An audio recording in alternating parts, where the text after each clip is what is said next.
Hi again, everyone. Today I'm going to review a camera. The camera that I've chosen is the AKASO V50 Pro. Now, this packaging may look very familiar to some of you. It is because it follows the GoPro. I didn't really have the budget to spend nearly $400 for a GoPro camera. I've watched the reviews, read some detailed reviews, and it is a top-notch product, don't get me wrong. However, this one only cost 1/3 the price. And from what I've read online, it actually has pretty good reviews for the money. Now, my review of this camera is going to be different than other reviews that you may have seen online if you've been looking to possibly purchase it. I'm going to focus my review on how I can use it to help enhance my YouTube channel. I have many occasions where I need a second 4K camera. This one seems to be pretty good as long as I have sufficient light to support it indoors, and definitely has enough light outdoors during the daytime.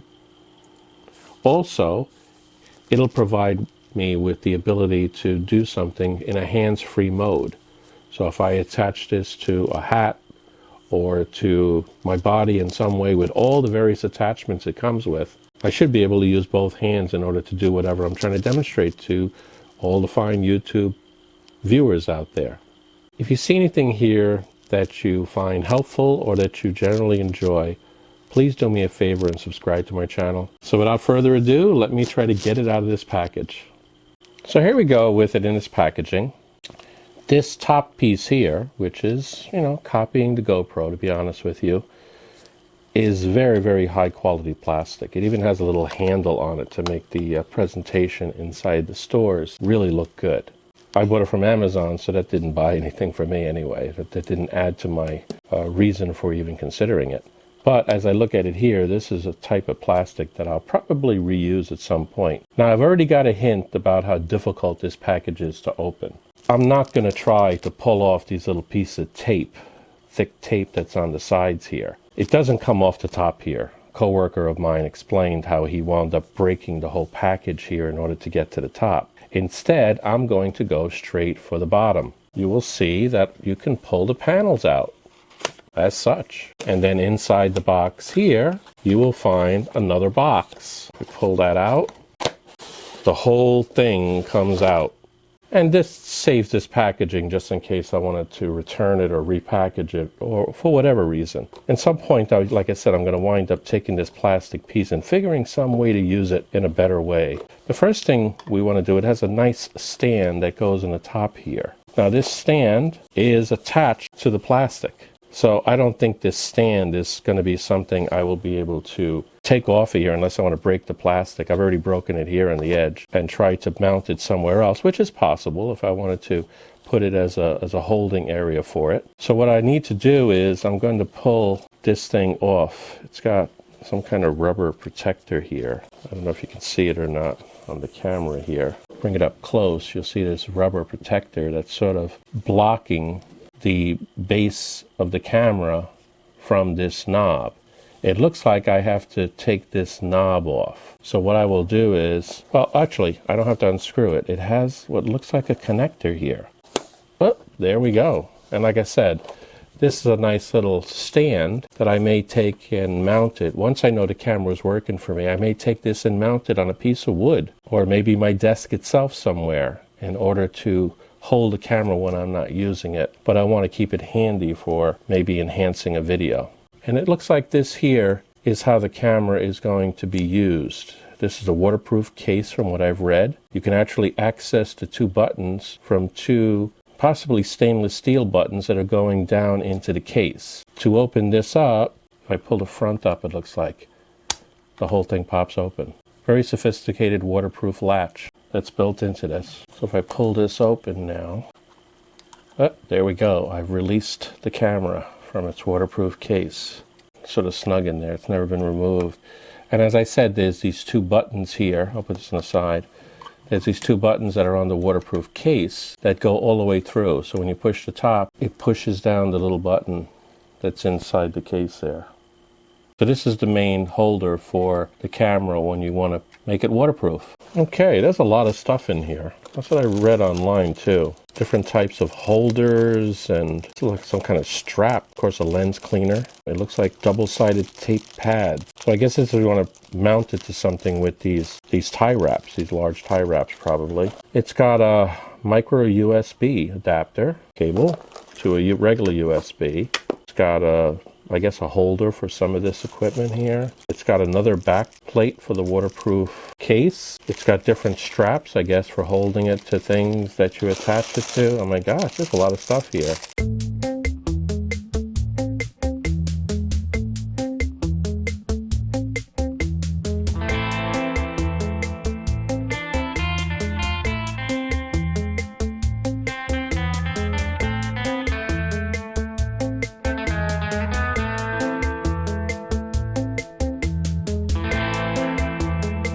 But now I see two batteries, and that sort of makes sense. Oh, and what is this? You know what that looks like? That looks like a tool.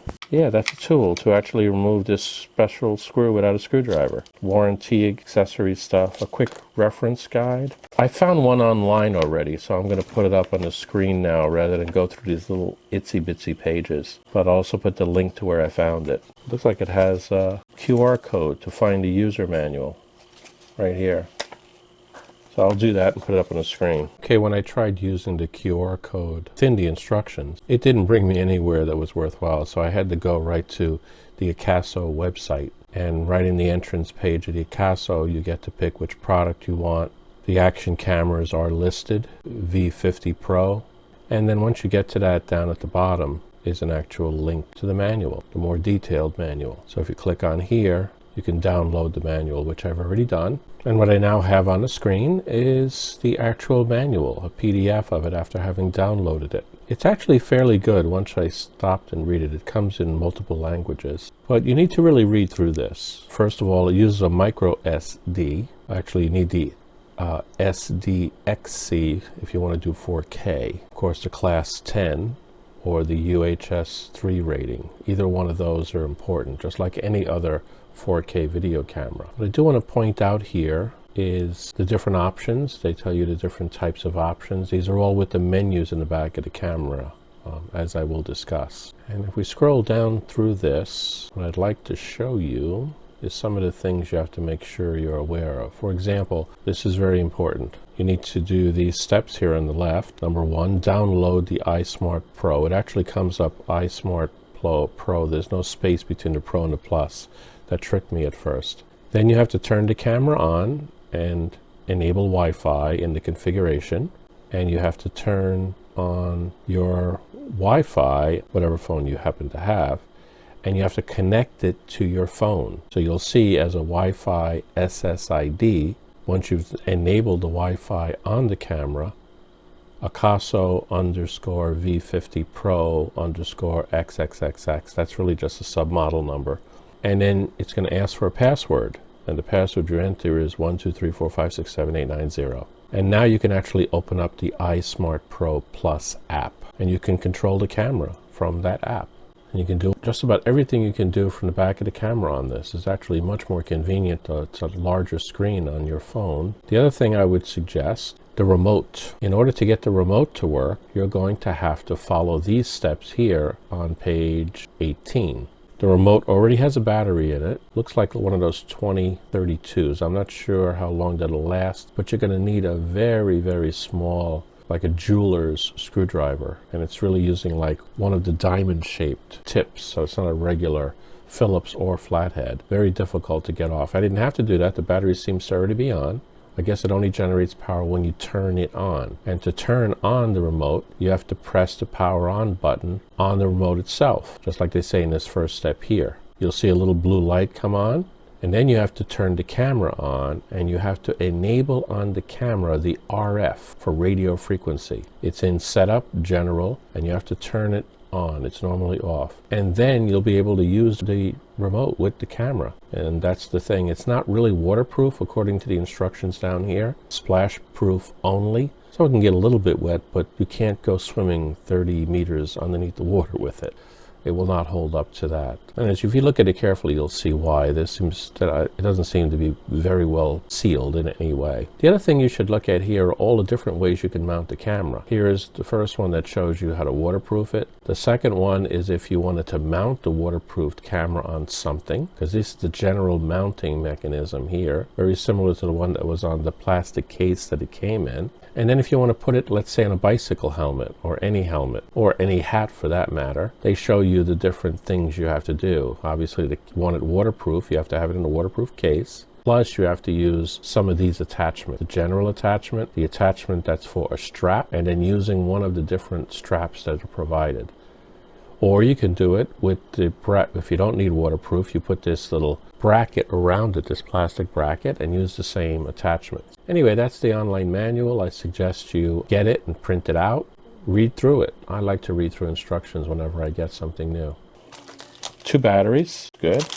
And I think I saw, this is like a battery charger, which does both batteries at once. That's great. I guess I'll have to charge these batteries first before I use the camera. It looks like the micro USB is what powers this. So I'll go ahead and plug that in and get them charged. And that's what's in the package. My main concern, as I said before, is to try to get this to work with my YouTube demonstrations, just like I'm doing here. Hopefully I can get this camera to do this same thing. Show you some of the configuration options for this camera. The first thing you want to probably check is the general settings. In the general settings, you have control, sound, and so forth. Let's look at the control. In here, you can actually control the volume of the microphone, the volume of the speaker, and the brightness of the image. You hit the back arrow here on the top to go back. In the sounds, you have options for the sounds of shutter, boot up, or beep. These are the sounds that the camera will generate when those events occur on the camera. So if you use it to take single shots, that's the shutter. When you first turn it on, it gives you a little bit of a tune. The general beep when you actually start recording and stop recording. Distortion calibration. Since this has a sports lens to it, you will have some distortion because of the rounded lens. This will help compensate for that. So I would suggest you turn that on. You have to swipe up to see if there's any more options. And I see a scroll bar here, which means that there are. So now we have angle, power frequency, driving mode. I'm going to go into power frequency and make sure that we have the right one for this country. Right now it's set 50 Hertz, that's European. So I'm going to change it to 60.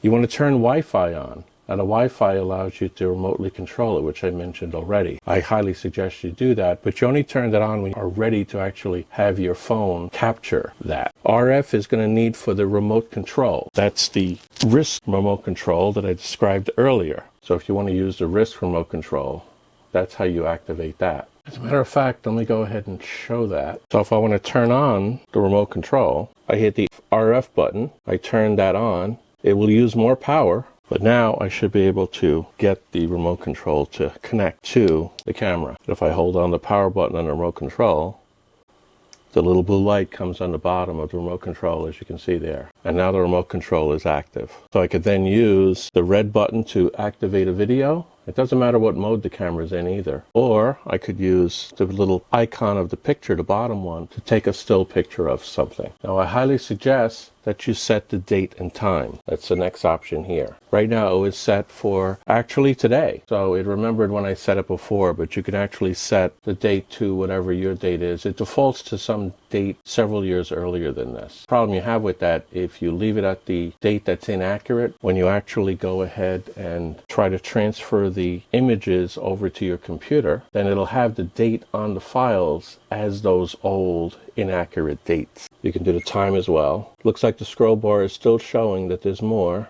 We got screensaver. Right now the screensaver keeps going off on me. I'll leave it like that for now and just keep clicking it. I can have it auto power off. That was the default. I turned it off. You can set it for 1 minute, 2 minute, 3 minute, 5 minute. Then you got something called quick record. It's an option described in the manual. It basically means as soon as you turn it on, it'll start recording. The USB, it has a USB connector which you use for the external mic. However, you can also set it for connection to your PC. So when it's not connected to the mic, it could either act as a PC camera, which I'll show you a video of that, where this becomes a webcam, or you could make it so you can directly access the storage on the camera and get to the video and the pictures. You can also reset the Wi-Fi settings if for some reason it gets locked up. You may have to come in here and do that. You can change your language. Right now it's in English. You can change to several different languages. You can format the SD card that's in here. And then the system option is you can go back to the factory presets, or you can just get general system information or card information. Let's see what system information is.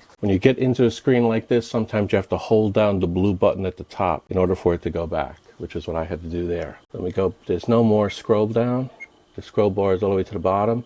Now let's look at the video options. You can set the resolution. I have it set right now for 4K at 30 frames per second, but you can go lower than that if you so choose. And when you see a selection chosen, you can either click on the back arrow or click on the option again, and it'll go back to the previous menu. Which codec you want to use, the conversion of the videos. The one I like to use is the H.264. It's the one that's most compatible with the different computers that I use, but you could set it to something else. Image stabilization. Right now I have it off. Now I'm going to turn this on because the next demonstration I do is going to be walking with the camera. So I want it to stabilize. Now keep in mind that image stabilization actually can degrade the sharpness of your picture, but it does make it look like it's not jittering. So there is a sacrifice when you turn on stabilization. So just keep that in mind when you do it. I'm going to turn that image stabilization on my other camera as well, my higher performance Lumix FZ-1000, as I'm comparing the two. So we got to swipe this. There's still more. We can define a maximum video file length if we wanted to. Right now I have it unlimited, but you can do it in time for up to 5 minutes if you chose to do that. You can also set time-lapse intervals. I have that off right now. And these are mostly the defaults. The only thing I changed for you to watch here was to make sure that it didn't auto power off in 3 minutes, which was the default. So I'm not going to do that. You can do time-lapse on the video. You can set a time-lapse duration, but that'll only show as black as opposed to the current grade if you chose a time-lapse interval. That way you can get little video clips that are spread out for whatever reason you want to use them for. You can do a fast motion movie. Basically that creates a very, very high shutter speed. You can reduce wind noise. Leave that, right now it's off. I'm going to leave it off for now. So this means there's more to it. Scene mode. You can do manual, which is, it'll automatically do it based upon how you've set up the rest of the camera. Or you can select, is it water involved? It'll change the internal settings of the image in order to adjust best for water and the reflections at water. Riding, if you're riding like on a bike or a horse. Whether you want winter, because that's going to be white out a lot, so the camera can automatically adjust the exposure for that, or if it's night. So I'm just going to leave it on manual for now. Date stamp. Right now it's set to date stamp all videos. I do not want that, so I'm going to turn that off. And that's the bottom. We're at the bottom of the thing, so let's go back to the previous menu. And those are the video settings. The photo settings, these are specific to photos. The resolution, I want my pictures to be usable on my videos for purposes of this camera and my YouTube need for it. So I'm going to go down to a smaller resolution and a smaller size picture as well. So the one that I need is 8 megapixel or 3840 by 2160. That's ultra high def, or the lower version of 4K, which is how I produce my videos anyway. So that's what I want to pick. But there's several others to choose from. I could also do time lapse with the pictures. I can also do burst mode. A burst mode is the ability for it to do a whole bunch of shots within a certain period of time. I'll leave it up to you to go into that if you want to. A delay timer, where you can have it delay before the picture actually snaps. Let's say you want to get into the picture yourself. Then you could set it up on a tripod or on a table or whatever. 2 seconds, 10 seconds. I'm going to leave it off for now. A date stamp as well. I want that also off. I could change a scene mode. You could do manual, outdoors, indoors, a portrait, landscape, or night. How do you want it to adjust the exposure basically for those different scenes, just like in the video? The picture quality, super fine, fine, manual. Looks like the scroll bar doesn't go any further down than that. I'm going to leave it in super fine. That's the quality that I want. If you go lower than that, then you're going to have trouble picking the higher resolution. Long exposures, if you're going to take something that's done in real darkness, you can actually pick it to actually have something a second or more. 1 second, 2 seconds, 5 seconds, 8 seconds, 30 seconds, I think up 60 seconds. If you're really taking something in total darkness, you would need something like that. I'm going to leave that off. And that's it. The scroll bar is at the bottom. I can go back to the main menu. Let's look at effect, this one here. You can have it so it shows an exposure meter. You can put different filters on it. Let me look at the exposure meter. You can have it set to either center the exposure, which is the most common. You can set it to be an average across the entire view of the screen. You can pick a spot on it. Very sophisticated for a little inexpensive camera like this. A filter, you can actually put filters on it. You want a black and white picture only or video? You can do that. Sepia is very interesting. It actually makes it look like an old-fashioned picture. You can set the white balance here if you'd like to. You can add to it or subtract to it, the exposure value and the ISO. You can define all those things in this little bitty camera. Hard to believe. And that's basically it. That's it for the different menus that are available on this camera. There are a couple of others that I didn't go into detail, so I'll leave it up to you for trial and error or to look in the manual, which unfortunately the manual is not that detailed in some of this stuff. Now I'll compare the images from this AKASO to my current Panasonic Lumix camera.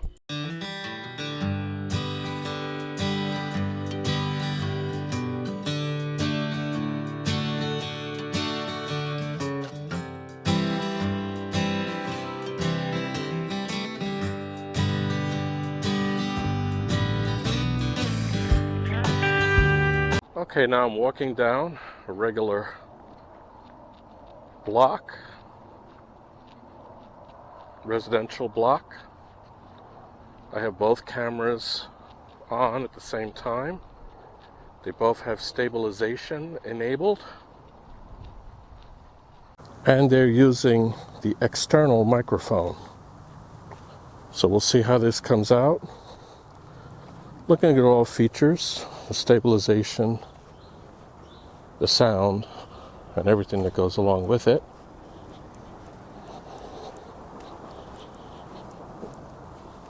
Okay, now I'm doing the same thing, but now I'm using the internal microphones to see if that makes any difference. Again, both cameras looking at the same scene, both of them with stabilization on as I walk down on sidewalks.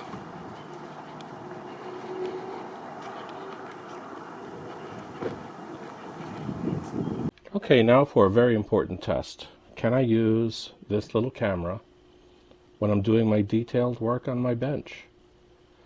Right here I have a motherboard that some of you may have seen in the previous builds that I've done. Actually, it was the disassembly and then the assembly of my test bench that I last used this. So it's an old Intel Pentium board. Anyway, that's beside the point. Can we see enough detail here with the camera in order to do this kind of work?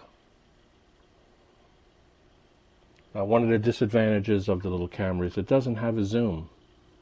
That is a big advantage from my larger Lumix. So we'll take a look at it and I'll make the evaluation. And I think at the very least I can bring it pretty close. It seems like the autofocus on it works well. So that may be something that allows this to work fine. Matter of fact, let me disconnect it from here. And let me bring it down close. Does the autofocus work if I bring it really close like this? We have the distortion that's caused by the type of lens this is. But other than that, it looks like this is something I could use, at least for smaller jobs that I want to do. Okay, that concludes my review of this AKASO camera. And you know, I was pleasantly surprised by it. I was actually surprised in many cases. The picture quality was excellent. That's the single regular pictures as opposed to videos. And the videos were not bad at all. The biggest disadvantage I see to this camera, as I mentioned, is it does not have any sort of zoom to it. So it's going to make it a bit more challenging for me to use it in some of my videos where I'm doing small up-close work. But I think I can work around that by the position of the camera in many cases. I don't plan on using it that often for that. It's really meant for being used on projects I do outside the house or in the garage with natural light. And I think it'll work fine for that. At least it seems to have tested well for that. Anyway, I hope you got something out of this, enjoyed it in some way, or found it useful. And if you did, please do me a favor. Click on the little head here and subscribe to my channel. That would be very helpful, and it would allow me to create new videos in the future in a more rapid schedule. Thank you.